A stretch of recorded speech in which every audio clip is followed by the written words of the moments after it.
A história se passa 15 anos após um cataclismo mundial, particularmente na futurística cidade fortificada de Tóquio 3. O protagonista Shinji é um adolescente que foi recrutado por seu pai para uma misteriosa organização chamada NERV. Seu trabalho é pilotar uma biomáquina gigante conhecida como Evangelho contra seres chamados anjos. Nesse processo, eles são chamados a compreender as últimas causas dos eventos e as motivações da raça humana. Quer entender por que eu acho que você sim deve assistir Evangelho? Então sim, bora!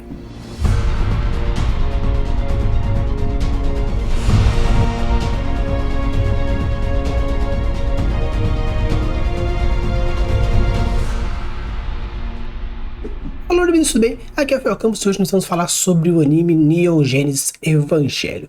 Um anime de 1995, mas que ele é muito interessante, mesmo sendo relativamente antigo.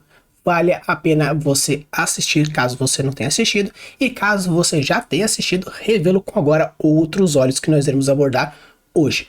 Como vocês bem sabem, normalmente eu uso a técnica do 1/3, ou seja, irei abordar com vocês os 9 primeiros episódios, que basicamente é o primeiro terço, e depois iremos falar um pouquinho sobre algumas motivações, algumas coisas interessantes que vale a pena você prestar atenção caso você não tenha assistido, e caso você tenha assistido, reassistir com essa visão, beleza? Então, bora lá conversar sobre Evangelion, os 9 episódios, e obviamente o que eu achei e porque sim, você deve assistir. O protagonista Shinji é convidado por seu pai para pilotar um grande robô biomecânico conhecido como Evangelho para defender Tóquio 3 contra criaturas chamadas anjos. Relutantemente, Shinji concorda e é levado para a NERV, uma organização secreta que combate os anjos. Durante sua primeira batalha, ele enfrenta o anjo Sachiel, mas sua falta de experiência quase resulta em sua derrota. No segundo episódio, após o primeiro confronto, Shinji conhece a piloto Rei, que também pilota um dos Evangelhos. Eles formam uma aliança e enfrentar um anjo chamado Shanshel. Apesar das dificuldades, eles conseguem derrotá-los usando uma tática coordenada. Já no terceiro episódio, Shinji começa a frequentar a escola e conhece um colega de classe chamado Toji, que não gosta dele por causa de danos causados à cidade durante as lutas contra os anjos. Outro anjo Ramiel aparece e Shinji enfrenta-o sozinho, usando um canhão de longa distância para derrotá-lo. Já no quarto episódio, o piloto de Evangelho Unit 00, Rei, é gravemente ferido durante um teste de treinamento. Shinji sente-se culpado por não poder ajudá-lo. Enquanto isso, uma nova piloto Asuka chega a NERV com seu próprio Evangelho, a unidade 02, para lutar contra os anjos. Já no episódio 5, Rei se recupera os seus ferimentos e Shinji começa a se questionar sobre as próprias motivações para pilotar o Evangelho. O quinto anjo, Ramiel, ataca novamente e Shinji e Rei trabalham juntos para destruí-lo, mas a batalha deixa Rei gravemente ferida. Já no sexto episódio, o anjo Gagiel aparece sob a forma de gigantesco peixe marinho e ameaça a cidade. Shinji e Asuka são enviados para combatê-los usando uma estratégia combinada, mas Asuka entra em conflito com Shinji e tem dificuldade para trabalhar juntos. Eventualmente, eles conseguem derrotar Gagiel. Já no sétimo episódio, Asuka continua tendo problemas para se adaptar à nova escola e à vida na NERV. Ela convida Shinji para jantar, mas o clima se torna tenso quando um chamado Israfel ataca. Os pilotos têm que aprender a sincronizar suas ações para derrotar o anjo. Já no oitavo episódio, Shinji conhece Kajun, agente da NERV que tem conexões misteriosas e se torna uma figura de interesse amoroso para Misato, a sua supervisora. Enquanto isso, um novo anjo, Sandalphon, aparece numa fonte termal, mas é rapidamente destruído pelo Evangelho de Unidade 02. Já no nono episódio, Shinji e Asuka são enviados a um exercício de treinamento conjuntos em uma base remota. Lá eles são confrontados por um 10º anjo disfarçado de Unidade Evangelho, que ataca suas emoções e memórias. Os pilotos conseguem se libertar do ataque psicológico e derrotar o anjo, reforçando a sua confiança como equipe. Uma coisa que é interessante quando a gente fala sobre Neon Genesis Evangelion é a sua complexidade narrativa, de construção de personagem e também outros fatores da psique humana. Quando a gente fala sobre Neon Genesis Evangelion, principalmente nesse momento que estamos conversando sobre um mês inteiro de sci-fi, ficção científica, é uma consequência de episódios que é interessante a gente se pensar. Uma coisa que a gente vê, que a gente percebe que tem muitos nomes bíblicos: Adão, Eva, anjo, e existe todos esses fatores que estão diretamente ligados, tanto que você percebe que Adão deu origem a Eva, os evangelhos, e eles lutam diretamente contra anjos. Se for considerar a premissa da Bíblia, onde Eva e Adão são seres humanos, os primeiros, eles precisam ser anunciados de alguma forma a partir dos anjos, existe essa relação direta. Muitos consideram também que o anime Evangelion tem uma referência diretamente ao livro do Apocalipse, onde mostra todas as tombretas e a questão dos anjos sendo anunciando todo o final. E nós, da raça humana, tentamos aos máximos vencer desses anjos da morte que são associados diretamente ligados a essas trombetas e a esses chamados.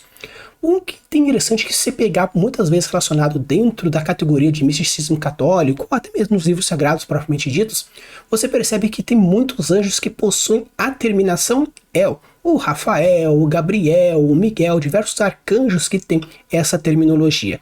Tanto que o Evangelho também utiliza do nome dos anjos com essas finalidades. Utiliza desses sufixos, onde você percebe que tem essa mesma terminologia. Outra coisa que é bem interessante que você percebe muito forte é o quesito da psique. A psique dentro de Evangelho é trabalhada de uma maneira muito caótica. E esse caos é muito forte e é muito legal de ser trabalhado. Para a galera que gosta, principalmente de Freud, de psicanálise, muito propriamente dita assim, clássica dentro desses fatores, você sente o caos dentro do ego, superego e id. E você percebe que a conversação entre essas três patentes, essas três composições da mente humana, trabalha num caos muito forte. E o que você percebe que no anime, tanto o Array, a Asuka e o Shinji, eles trabalham como o papel dentro desses três grandes pontos da psique. Um é muito forte o quesito do ego, o outro é muito forte no quesito do id e o outro é muito forte no quesito do superego. Eu não vou dar um spoiler dizendo para vocês qual é quem. É interessante que vocês assistam o anime e percebam todo esse caos que existe dentro desse quesito. E você percebe também a construção de personagem. Como os três protagonistas, esses que foram citados, o Shinji, a Rei e a Asuka, são personagens que têm essa característica muito forte do ego, superego e do id dentro da sua construção de personagem, você percebe que o arco de desenvolvimento narrativo está diretamente ligado. Um outro ponto muito legal que você percebe dentro da construção de world building é o fato de nós termos um mundo pós-apocalíptico. Quando a gente fala de um mundo pós-apocalíptico, a gente pode trabalhar de diversas formas. Uma utopia, uma distopia, um futurismo, algo que você percebe dentro das ficções científicas. E uma coisa que é muito legal quando a gente fala principalmente do pós-apocalíptico é o fato principalmente de que o pós-apocalíptico tem como definição o mundo está para acabar ou o mundo acabou por algum motivo. Seja uma invasão alienígena, seja algo, por exemplo, uma doença, uma extinção em massa propriamente dita, e todo esse caos vai girando loucamente. E por que raios eu expliquei toda essa ideia com imagens frenéticas ao fundo?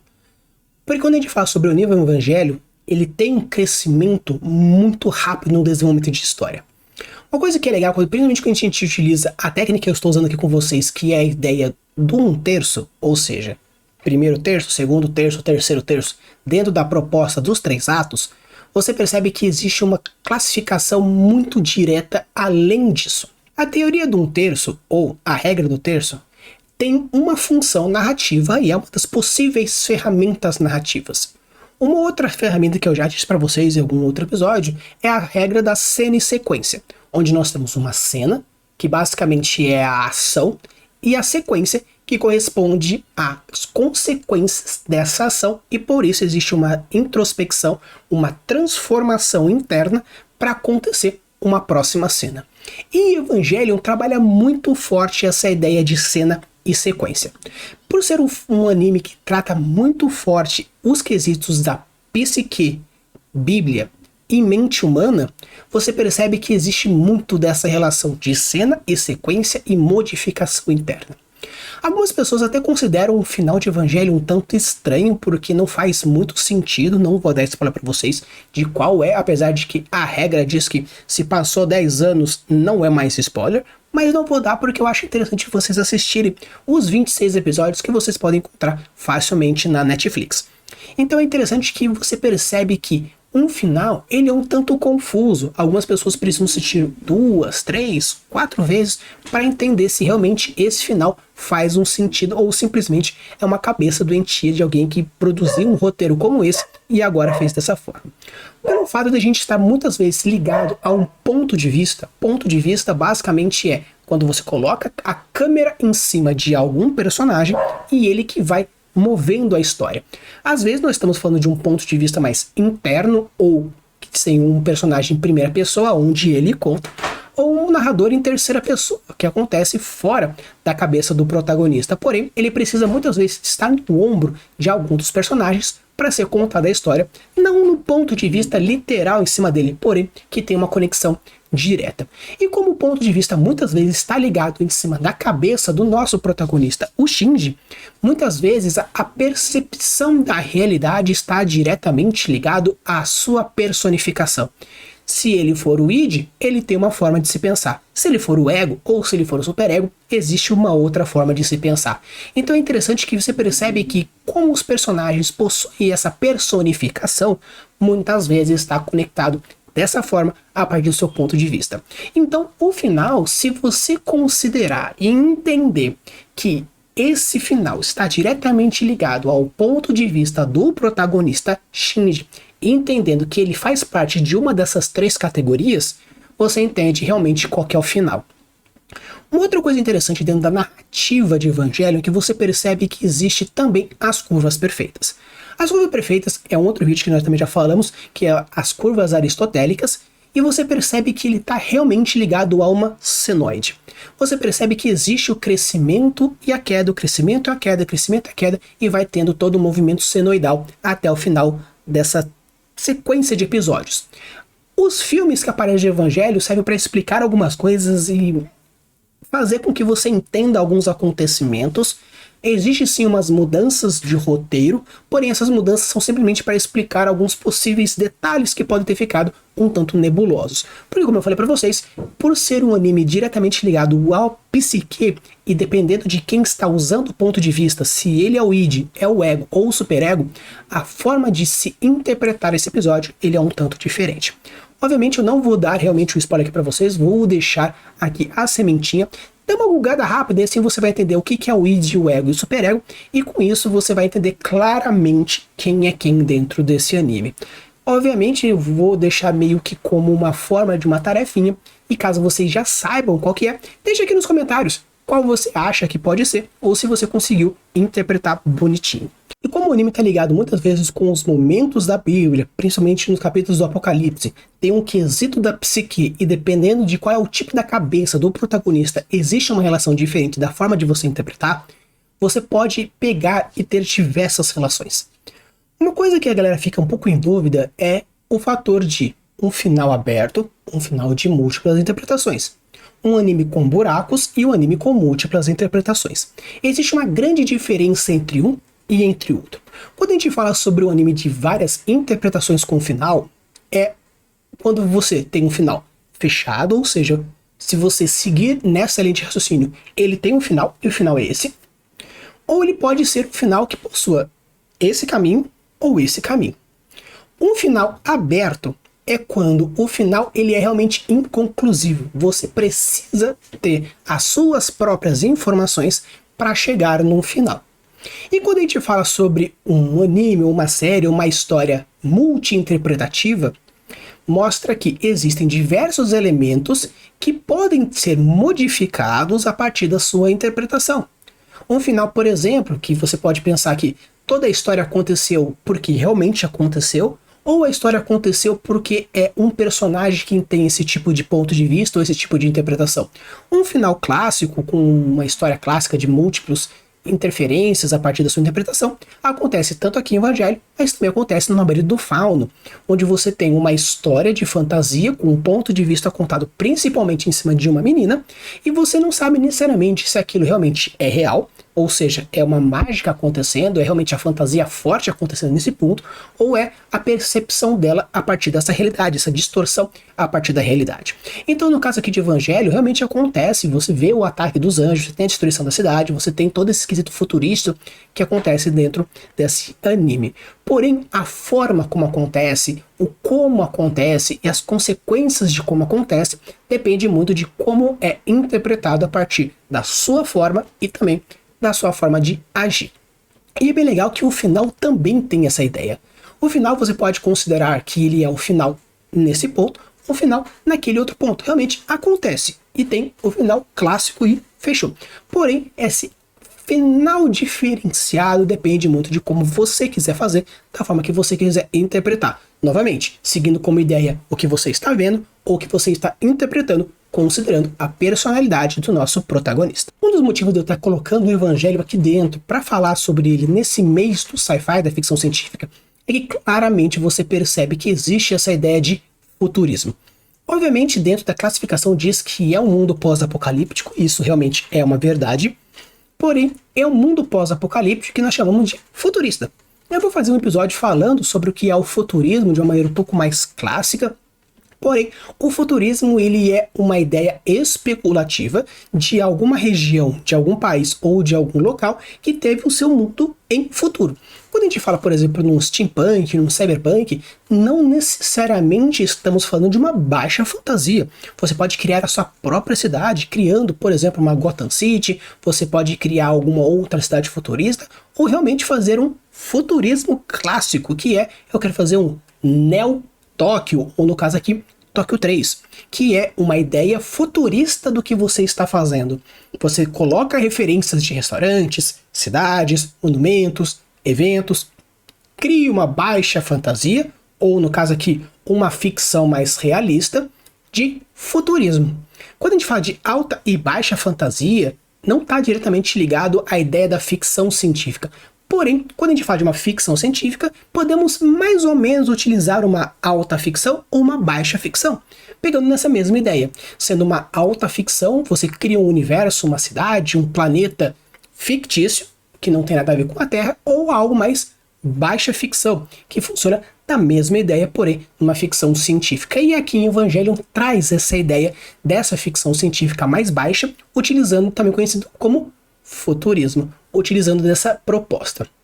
E o que é bem interessante é que você percebe que toda a problemática está em cima da tecnologia.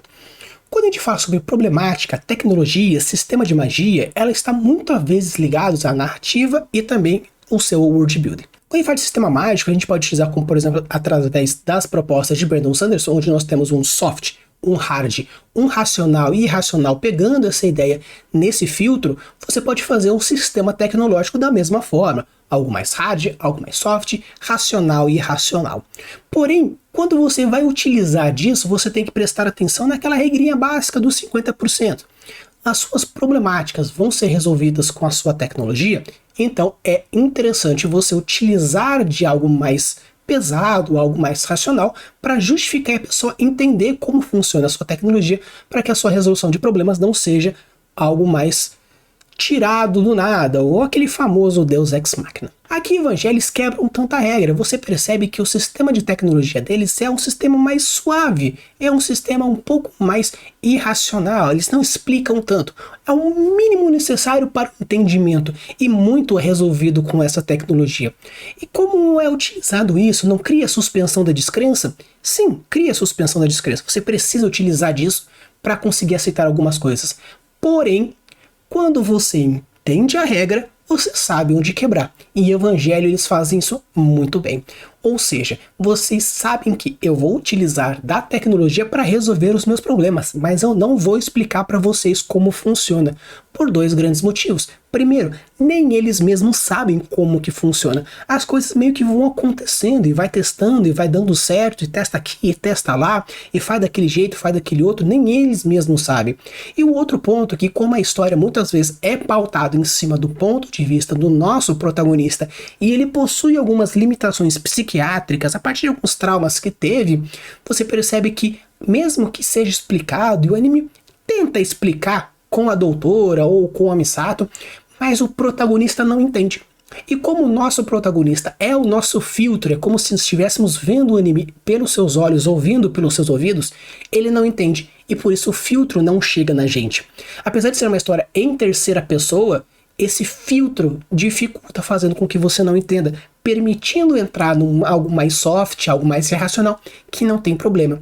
Então, o importante, principalmente quando eu trago indicações ou técnicas de escrita, é para vocês entenderem como funcionam as regras e assim saberem o momento certo, e é uma maneira muito mais interessante de quebrar. Eu quero fazer as curvas perfeitas, mas eu quero produzir ela de uma maneira diferente. Se você entende como funciona, você vai saber como quebrar. Se você não entendeu, sugiro fazer então as curvas perfeitas de uma maneira mais direta. Quero fazer cena em sequência e fazer um pouco mais quebrado as regras, eu quero tacar tudo para fora.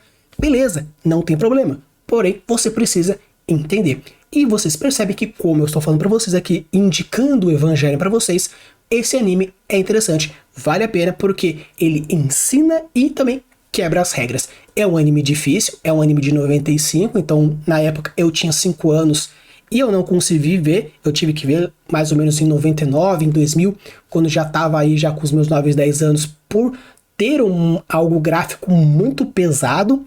Então assim, você vê sangue, você vê cabeças não tanto explodindo como acontecia lá no Cyber. Então é aquela coisa, não é algo muito pesado, como apareceu, eu realmente falei no outro episódio, mas tem algumas cenas interessantes e principalmente cenas de indução. Ou seja, você não vê, porém ele deixa a ideia de que tal coisa aconteceu fora da câmera ou tampado de alguma forma. Então o anime Evangelion é um anime muito bom. É legal, você pode encontrar facilmente na Netflix, então é algo bem acessível.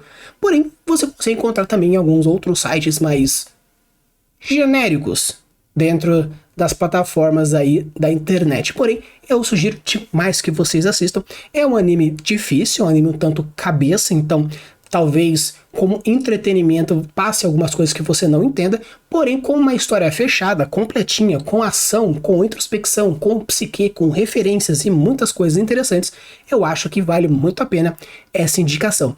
Se vocês quiserem também num próximo momento, num outro momento, se quiser que eu traga mais ideias profundas, trazendo outros elementos interessantes, referenciando o Evangelho, por exemplo, a explicação de Eva, o cordão umbilical, que tem essa referência direta de que é a energia da bateria ligado direto ao Eva e o nosso cordão umbilical também nutrindo a criança quando ela está precisando dessa estrutura biológica, também posso trazer outros pontos interessantes, ou explicar cada um dos anjos e as suas referências diretas com o Apocalipse, e assim outros pontos bem legais.